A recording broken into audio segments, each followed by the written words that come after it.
आपके अपने YouTube channel खबर समाचार में आपका स्वागत है। छापर पुलिस पर आरोप लगने का सिलसिला लगातार दूसरे दिन जारी है। शहर के एक व्यक्ति ने छापर पुलिस पर रुपए लेने और रुपए नहीं देने पर रेड करने के गंभीर आरोपों के साथ आईजी बीकानेर को भेजी शिकायत। भोजलाईबास में बंद मकान में हुई चोरी की वारदात। मास्टर भंवरलाल मेघवाल राजकीय कन्या महाविद्यालय के नवीन भवन के लिए विधायक मनोज मेघवाल ने किया भूमि पूजन। दिन भर की खबरों के लिए देखते रहिए खबर समाचार। शहर के भोजलाईबास मोहल्ले में चोरों ने बंद मकान में प्रवेश कर लाखों रुपए के सामान की चोरी की है। पार्षद प्रतिनिधि प्रेम प्रकाश स्वामी ने बताया कि ओंकारमल पारिक एवं उनका पुत्र आसाम रहते हैं। 2 दिन पहले ओंकारमल पारिक की पत्नी पाना देवी घर को बंद कर अपने पीहर नापासर गई थी। सोमवार सुबह आकर देखा तो घर में कमरों के ताले टूटे हुए थे तथा सामान बिखरा हुआ था। प्रेम स्वामी ने बताया कि रविवार रात को चोरों ने घर में प्रवेश कर बंद कमरों के ताले तोड़कर उनमें रखी अलमारियों के सामान को बिखेर दिया तथा सोने चांदी की कीमती जेवरात एवं नकदी लेकर भाग गए। घर में बिखरे सामान को देखकर मकान मालकिन पाना देवी बेहोश हो गई तथा होश आने के पश्चात वह दिन भर चोरी की वारदात को याद करते हुए बार बार विलाप करती रही। चोरी की सूचना पर कोतवाली थाने के सब इंस्पेक्टर दिलीप सिंह ने मौके पर पहुंचकर जांच की तथा कांस्टेबल महावीर प्रसाद ने आसपास लगे सीसीटीवी कैमरे मोहल्ले वासियों के साथ मिलकर खंगाले। इस दौरान पार्षद मनोज पारिक, गणेश मंडावरिया, कमल दादीच, राजकुमार पारिक, ओम प्रकाश गुलेरिया सहित अनेक मोहल्लेवासी उपस्थित थे। याद रहे कि विगत वर्षों में शहर में चोरी की अनेक वारदातें हो चुकी हैं, लेकिन पुलिस एफआईआर दर्ज करने से आगे कुछ नहीं कर पाई है।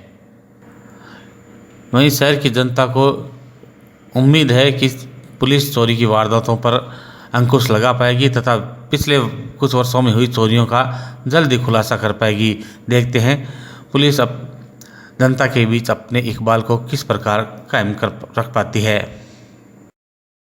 हुई है ओंकार जी पारिक, उनका मकान है जो 2 दिन से मकान सूना था। रात को चोर घुसे और पूरा का पूरा सामान सोने का और चांदी का हाथ साफ कर दिया और सामान इधर उधर पूरा बिखेर दिया। इसमें सोने के सामान में ये जो हमारे ताई जी है वो बता रहे हैं कि कान के झूमर थे और पाती थी सोने की, और इसमें पायल थी, पाजेब और चांदी के बर्तन थे और भी अन्य सामान था जो चोरों ने पूरा का पूरा हाथ साफ कर दिया है। और ताई जी की हालत भी बहुत ज़्यादा ख़राब है क्योंकि ये गरीब महिला है और एक एक रुपया इकट्ठा करके मेहनत करके इन्होंने इतना सामान इकट्ठा किया और रात को चोर घुसे और वो अपना काम करके चले गए। पुलिस को सूचना दी क्या? कोई पुलिस को नजर आया क्या? पुलिस को सूचना दे दी, पुलिस आ गई। पुलिस वाले बोल रहे हैं कि आप जो भी सामान आपका चोरी हुआ है उसका आप हमें लिखित में एक ब्यौरा दे दो और हम हमारी तरफ से कोशिश करेंगे। लेकिन मैं सुजानगढ़ प्रशासन से निवेदन करता हूं और इनको ये बोलना चाहता हूं कि आप गश्त की गाड़ी है वो कम घुमाते हो। इनको पहले भी हमने आगाह किया था, बोला था, एक चोरी पहले भी हुई थी, लेकिन गश्त की गाड़ी बराबर नहीं आ रही है। उसकी वजह से भी चोरों के हौसले हैं वो बुलंद हो रहे हैं। और आज सुजानगढ़ में ये जो चोरियां हो रही है ये प्रशासन की लापरवाही की वजह से हो रही है।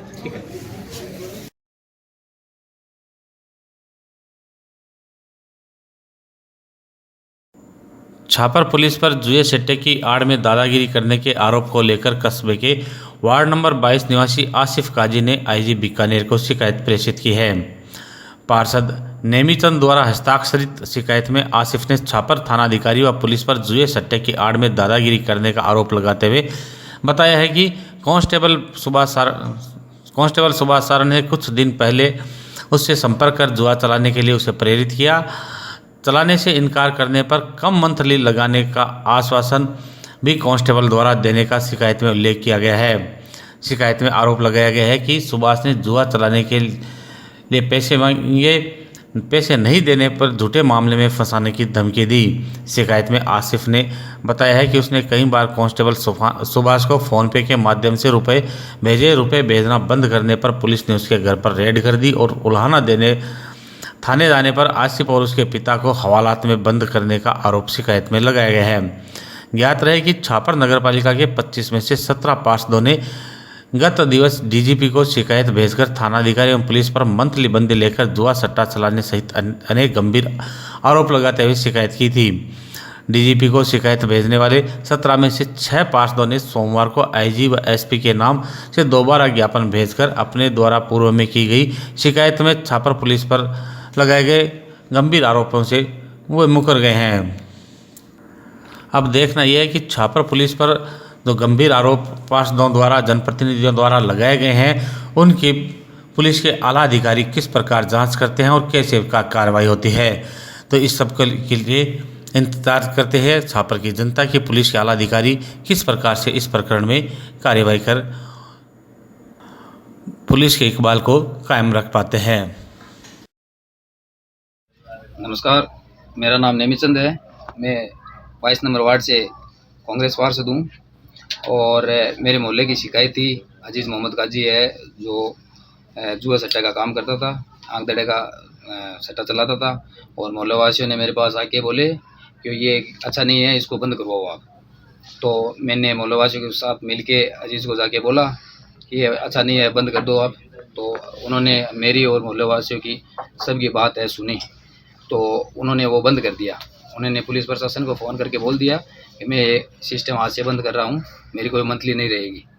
तो उन्होंने बंद कर दिया और उसके बाद में उनके पास स्टाफ से फ़ोन आने लगे। तो उन्होंने मेरे को फ़ोन करके पूछा कि क्या करना है क्या नहीं। ये बोल रहे हैं चलाओ चलाओ आप। तो मैंने कहा नहीं चलाना आपको, मेरी बात यही रखनी है कि उन्होंने मेरी बात मानी और उन्होंने वो सिस्टम पूरा बंद कर दिया था। दीपावली के समय में उसके घर पे कोई थे नहीं, कोई शादी में गए हुए थे, उसकी घरवाली वो थी और पुलिस ने अचानक से रेड घेर दी। रेड घेरने के बाद में उन्होंने मेरे को कॉल किया, मैं बाहर था।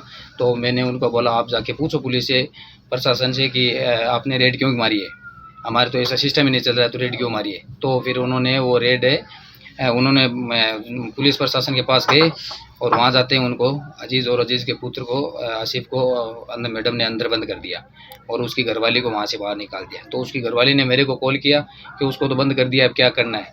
तो मैंने फ़ोन किया मैडम को, मैडम ये वो तो सारा सिस्टम बंद कर दिया, तो फिर आप ऐसा क्यों करें। तो मैडम वो भी मेरी बात नहीं सुनी और उसके बाद में क्या हुआ है, मैंने मैडम को सुबह भी कॉल किया था, मैडम से बात भी हुई थी हमारी, लेकिन उस बात से उस चर्चा से कोई संतुष्टि नहीं मिली थी और उनके घर वाले काफ़ी परेशान थे। तो मैंने उसके बाद में मैंने मैडम को और कॉल किया तो मैडम ने मेरे नंबर ब्लैक लिस्ट में डाल दिए। मेरे नंबर ब्लैक लिस्ट में आज भी ब्लैक लिस्ट में नंबर है मेरे, अभी तक निकले भी नहीं है। और मैं बड़े अधिकारियों से हाथ जोड़ के निवेदन यही करना चाहता हूँ कि आसिफ मोहम्मद को न्याय दिलाए और उनके पिताजी को न्याय दिलाए और इनकी जो डिटेल है पैसे की जो मंथली दी हुई है वो उसके फ़ोन पे से भी है, फ़ोन पे भी की डिटेल भी हमारे पास है उनकी। और आपसे बस यही निवेदन है, इनको न्याय दिया जाए। नमस्कार। मैं आसिफ मोहम्मद काजी, मेरे पिताजी का नाम है अजीज़ मोहम्मद काजी। मुझको प्रशासन पूरी परमिशन दी आंगदड़े की, मैं आंगदड़ा बंद कर दिए थे। कोई शिकायत करी मुझको, बास वाले ने बंद कर दिए। प्रशासन मुझको रेल मारी मेरे घर से, तो मैं घर पर नहीं लदा था, मेरे घर नहीं लदा था। तो पच मेरे प्रशासन को मैं फ़ोन पे से और नगद पैसे कैश देते थे। तो पच मेरे को मेरे थाने गए, मैं मेरे पिताजी को रेड मारी तो मैं घर पर थाने जाके पूछा था तो मुझको मेरे पिताजी को अंदर कर दिए। मुझको जो रिकॉर्ड पड़ा है फ़ोन पे से तो मैं रिकॉर्ड दिखा सकता हूँ।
देखिए, मुख्यमंत्री जी ने एक बहुत बड़ी सौगात 2021 मार्च के बजट में दी थी कि जब उन्होंने सुजानगढ़ में कन्या महाविद्यालय की स्वीकृति दी थी, उस बजट में घोषणा की थी, उसको स्वीकृत किया था और उसके बाद उसका नाम मेरे पिताजी स्वर्गीय मास्टर भंवरलाल जी मेघवाल, जिन्होंने मुख्यमंत्री जी के साथ बहुत लंबे समय तक काम किया था, दोनों एक साथ 1977 में राजनीति में आए थे, एक साथ साथ रहे थे और मुख्यमंत्री जी के हर मंत्रिमंडल में वो सदस्य रहे थे। तो उनको सौगात श्रद्धांजलि देते हुए उन्होंने उनके नाम से एक लाइन डाली कि कॉलेज का नाम स्वर्गीय मास्टर भंवरलाल मेघवाल कन्या महाविद्यालय होगा। और उसके जब निर्माण की बात आई तो उसका बजट भी स्वीकृत कर गया और जब जमीन की बात आई तो उस समय भामाशाह पावन जी तोदी आगे आए और उन्हें आगे आकर 8 बीघा की बेशकीमती ज़मीन दी है और उसी के कारण आज जो ये प्रोग्राम है इस ज़मीन पर इतनी शानदार लोकेशन पर ये संभव हो रहा है और 4.5 करोड़ रुपए की लागत से इसका भवन बनने जा रहा है और साल भर के अंदर भवन बनकर तैयार हो जाएगा। और उसके बाद में जो अभी अस्थायी भवन में चल रहा है, क्योंकि कॉलेज शुरू हो चुका है, दूसरा सत्र चल रहा है, पुराने पीसीबी स्कूल के छात्रावास में लगातार वो चल रहा है और उसके बाद में जब यहाँ शिफ्ट हो जाएगा तो उसके बाद में एक अच्छा वातावरण विशेष तौर से बालिकाओं को मिलेगा पढ़ने के लिए, क्योंकि आज तक अपन देख रहे हैं कि आज़ादी के 75 साल बाद में भी कन्याओं के लिए पढ़ने के लिए अलग से कोई कॉलेज नहीं है और अगर एक कॉलेज मिला है तो कितनी बड़ी खुशी आज बालिकाओं को मिल रही होगी कि कॉलेज खुला भी है, चल रहा है। पर अब जो एक वहाँ एक छोटे से परिसर में चल रहा है, इस खुले मैदान में जहाँ पढ़ने के लिए भी वातावरण होगा,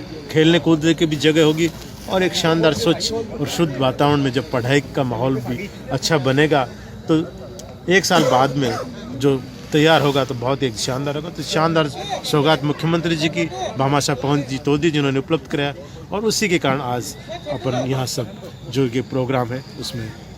ठीक, धन्यवाद साहब।